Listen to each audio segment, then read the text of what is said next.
qui ne l'a jamais entendu? La France, championne du monde, toute catégorie, du tourisme mondial. C'est très flatteur pour notre ego. Avec 84,5 millions de visiteurs, notre pays reste en effet la première destination touristique au monde, loin devant les États-Unis, 80 millions de visiteurs environ, et l'Espagne, 68 millions. C'est quand même un drôle de chiffre. Certes, la France, avec l'Italie, dispose d'un patrimoine culturel unique au monde. La France bénéficie aussi des deux formes de tourisme de loisirs, balnéaire et de sport d'hiver, grâce à son domaine skiable hors norme, auquel il faut encore ajouter le tourisme d'affaires. C'est un fait objectif, l'offre de la France en matière touristique est complète, ce qui est rare. Mais quand même, de là à caracoler en tête devant les États-Unis ou la Chine, qui bénéficient pourtant d'un sérieux effet taille, c'est étrange. En fait, la France est un pays de passage. Beaucoup de vacanciers d'Europe du Nord, anglais, allemands, belges, hollandais, ne font que traverser le pays avant de rejoindre leur vraie destination finale, en l'occurrence l'Espagne, le Portugal ou l'Italie. Ils restent une nuit, dépensent peu, et leur principal budget est celui du carburant et des péages. En d'autres termes, notre chiffre de fréquentation fait de la gonflette. Cela devient une évidence dès lors qu'on rapproche ce chiffre de celui des recettes touristiques, afin de déterminer ce que rapporte chaque touriste en moyenne. Le résultat est alors surprenant. En prenant l'UE à 28 et en ajoutant la Suisse, l'Islande et la Norvège, soit un total de 31 pays, la France, avec ses 662 petits dollars, se situe en 24e position, coincée entre la Pologne et la République tchèque. 662 dollars, c'est 27% en dessous de la moyenne européenne. Pire, un classement mondial réalisé par Coach Omnium classait la France au 83e rang mondial sur 98 pays analysés, et cette fois-ci, coincé entre le Chili et le Monténégro.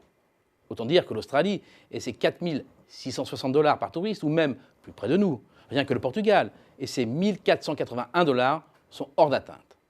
Voilà qui bouscule sérieusement les idées reçues, mais que confirme la ligne voyage de la balance des paiements. C'est un bon résumé de ce qui se passe en matière touristique. Prenons les recettes et pour gommer les effets taille, rapportons-les au PIB. C'est un bon moyen de détecter les pays hyper spécialisés ou hyper performants en matière touristique. Et à nouveau encore, la France se traîne à la 24e place, coincée entre l'Irlande et les Pays-Bas cette fois-ci. Très loin des champions en la matière, la Croatie, Malte, Chypre, ou de la Grèce, du Portugal et de l'Espagne. Sort alors généralement l'argument massu. Certes, les recettes ne sont pas à la hauteur de nos espérances, mais les Français sont casaniers. Ils restent en France et finalement dépensent peu en dehors des frontières de l'Hexagone.